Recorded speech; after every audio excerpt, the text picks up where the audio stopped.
स्थितां त्वां परमेश्वरीं श्रीविष्णुरूपिणीं वन्दे महालक्ष्मीं परेश्वरीं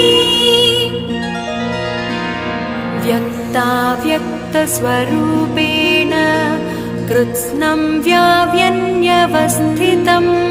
श्रीविष्णुरूपिणीं वन्दे महालक्ष्मीं परेश्वरीं